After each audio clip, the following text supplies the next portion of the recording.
Vous êtes sur Juno 7, bienvenue à ce bulletin d'information. Le salaire des agents publics permanents sera ajusté dès ce mois de mai.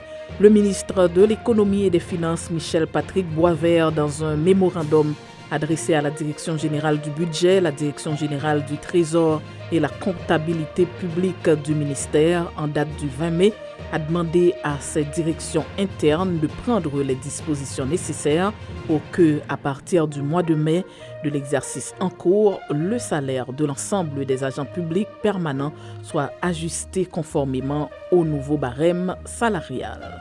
Le Caribbean Export a accordé des financements à des petites entreprises haïtiennes.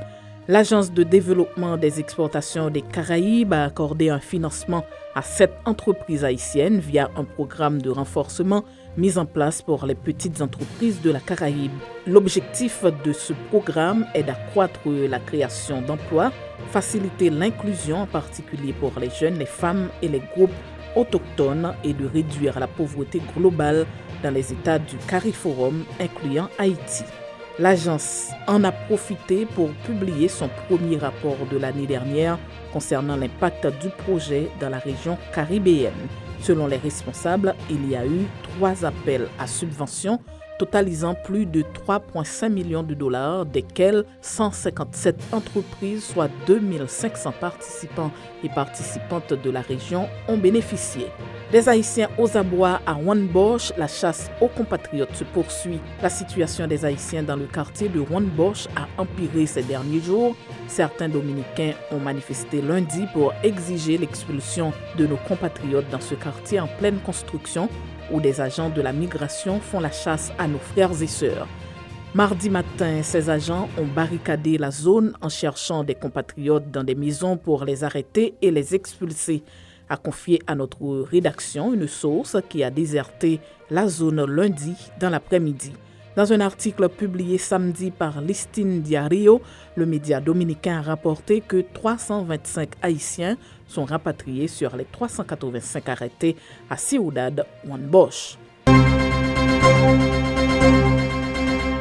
Aux États-Unis, la Géorgie connaît désormais les principaux résultats de sa primaire de mardi pour les élections de mi-mandat qui décideront en novembre de la composition du Sénat américain et de la Chambre des représentants. Le scrutin s'est tenu mardi dans cet État du sud-est du pays, remporté d'un cheveu par Joe Biden en novembre 2020. La Géorgie, où Donald Trump concentre depuis 1 an et demi ses efforts pour tenter de prouver que l'élection présidentielle lui a été volée. Mais l'ancien président n'a pas réussi à faire élire les candidats qui soutenaient ses accusations. David Perdue a très rapidement concédé sa défaite dès le début du dépouillement. Celui pour qui Donald Trump avait investi 2,5 millions de dollars de ses propres fonds de campagne était très largement dominé par Brian Kemp dans la course à l'investiture pour le poste de gouverneur. C'est la fin de ce bulletin d'information. Merci de l'avoir suivi. Restez branchés sur Juno 7.